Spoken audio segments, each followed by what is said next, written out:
Hello there everybody, and welcome to a new video for Age of Wonders 4. In this one, I got 10 advanced tips and tricks for the dark culture. It's all about utilizing the nature of these guys in the best way, and I figured that these things should all help you to get yourself a little bit more success out of playing dark. So let's get started with number 1. I want to point out how well these guys are suited to use the attract population button, because you are able to ignore the negative economic things that happen when your city is going unhappy. You can use this to print out your city expansion just like you want to. This also mitigates your problems with your food production because you have no real bonuses in your culture for that. This is all happening because we have the tier 2 city hall, which negates this wonderful thing here. And most importantly, if you go too deep, make sure you have an overlord's tower, because this is what prevents to lose provinces by going too deep into the negatives. But beyond that, use this button to grab whatever you want. You can really easily snag away whatever you want from the enemy. You can do a lot of wonderful things with that. You have no reason not to grow like crazy with these guys. As soon as a city has a tier 2 town hall, you can use your Imperium points for exactly that. So number 2, I want to talk about how much of a synergy these guys have with being in war, and therefore also with a chaos affinity. So being in war is a favorable thing for the dark culture because your military roster is just so good at attacking and so bad at defending. You are therefore the best candidate for utilizing this path here, where you get bonuses for killing stuff here in forms of gold. You just get gold for destroying cities. You get gold and mana for being in war. And you also get bonuses when you destroy cities. You get the chance to gain units whenever you kill here. Whenever you win a battle, you get the ability to gain units. This is also synergistic with your playstyle. And the books in the Chaos Affinity tree are also pretty good for the dark playstyle because you gain a lot of bang, you gain a lot of late game units. So I really like this path as an option for dark. Number 3, I want to point out how good these guys are at playing tall. This playthrough was more of an expansionistic route, so playing tall means you have only 3 or 4 cities tops, and these are spread over the world, and they have lots of provinces to grab. This is really good to do because of things I mentioned in number 1. So ideally you would want to spread over your citadels over the world, and then you build them up. You fortify them and use them as unit printing machines wherever you need them to. This is working so well because you can, for one, ignore the negative issues there, and for another thing, you want to destroy cities if you are on a warfare path, and therefore you basically are only taking out the competition by playing tall. Around you, you can destroy all the cities and make them free for your own cities. This is really synergistic, and well, not many cultures can pull off huge cities so well like these guys. Number 4, I want to talk about how much of a synergy you also have, because of all the things I mentioned before, with Necromancy. You know, Necromancy benefits from constantly being at war because you need those sweet, sweet souls, and nothing earns more souls than destroying enemy units. So Necromancy also fills in the gaps of your defensive problems by providing ample supply of replaceable, dirty, cheap skeleton zombies and everything you want in between. You also can have morale damage. This is also very synergistic. Hide crowd control in the Oblivion Tome. There's a lot of goodness in this path. Not to mention the skills here down the road are very synergistic to your playstyle as well, providing very, very necessary knowledge points and many other good things that you can use to vassalize other people. You even have some diplomacy options. Shadow is very, very versatile, but it really excels at providing knowledge, and that is what we're going to talk later about as well.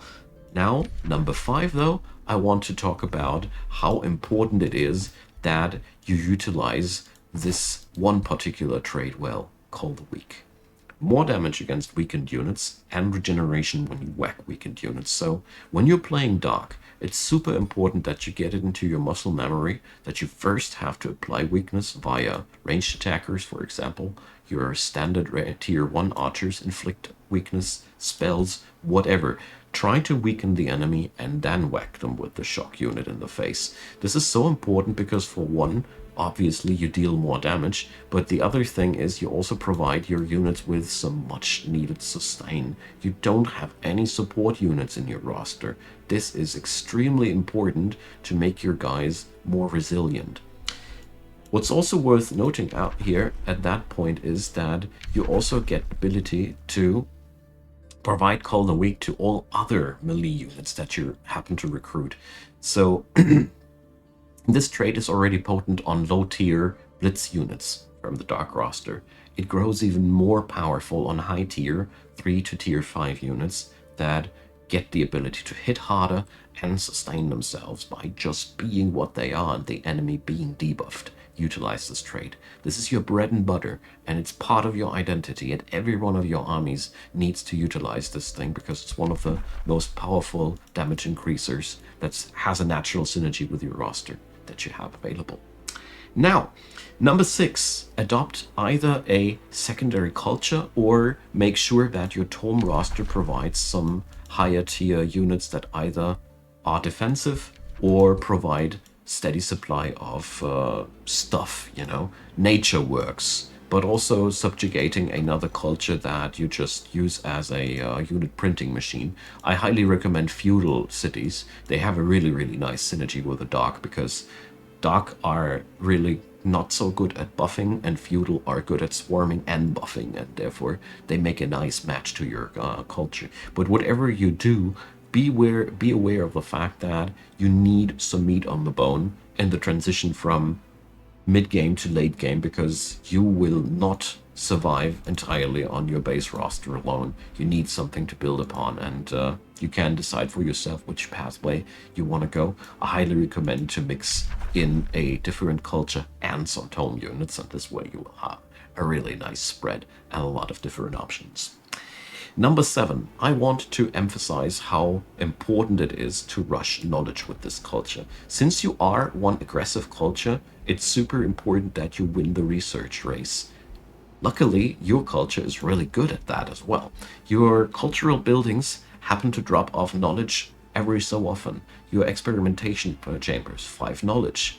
Your underground laboratory, there's also 10 knowledge in it. No, 5, sorry. Interrogation dungeon, that's 10 knowledge. And also knowledge for killing heroes or imprisoning them.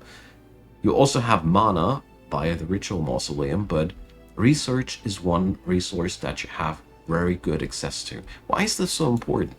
It's pretty simply because of the interactions of your culture. You want to have early access to these tier 3 units, tier 3 tomes, because these provide you access to tier 3 to tier 4 units, which provide you so much power. If you have access early on to these units, it does so much of a it does have so much of an impact on your battles that it's hard to put that into proper words, because you can be there much faster than many other cultures. You also have access to the Shadow Affinity, which is also really good at providing knowledge. It starts with knowledge for defeated heroes, and the list goes on and on. You're really good at being fast at research, and utilize this to be even more an advantage when you're trying to kill off your enemies. Number 8 is about the economy part. It's really important to stress out how much you need a stable economy. So either build many cities and spend your Imperium in increasing your city cap, or build some tall cities that provide you with the fuel you need for your armies. So you will need lots of gold, but luckily, again, the Dark culture is really good at providing these things. Most of your cultural buildings happen to drop off some gold on the side as well, and a militaristic playstyle often yields much gold as well via province pilfering and all those things. But it's really important that you always keep an eye out on building your economy for the income. Luckily, you have also another really cool tool that I want to introduce, and that's the Dark Forge.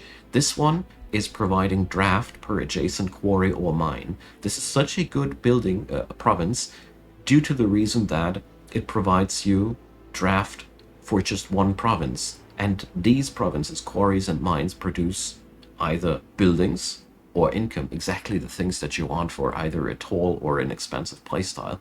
So this province improvement allows you to focus on the economy, and then you just build one province improvement, and this gives you the ability to print out units relatively fast without needing to build blacksmiths and all the other draft income buildings beforehand. I really like this, especially since nobody stops you from going all in into draft income buildings as well to provide super fast production of units. So keep an eye out on that. This part of the economy is providing your fuel into the mid game.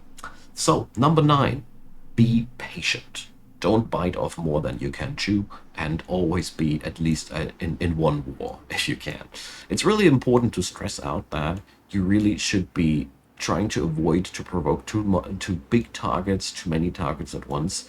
It's a marathon. You want to have one person to destroy his or her units always, but you never want to be invaded from several angles at once and all those things, because, like I mentioned before, being defensive is not your innate power. You need to build towards there for your game victory. Therefore, take it slow. You have a lot of turns time to get to the final victory.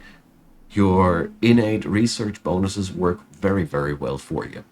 So, number 10, I want to provide you a couple of little tricks that you can do only with a dark culture due to their stability immunity. A couple of buildings that and province improvements that stand out as super useful. So, for one, the Doom Depth Trench is from the Doom Herald's tome, and it provides some negative city stability, but it is such a good fit for this faction because it provides more mana and knowledge for each alignment level below neutral. And yeah, you have a slight tendency in ending up evil with these guys. Really good stuff. So this tome is very highly synergistic, but there's also a surprising synergy in Materium here with the Tome of Enchantment, because Awakened Tools is also negative city stability, but much needed productive things, and the enchantments here aren't too bad either.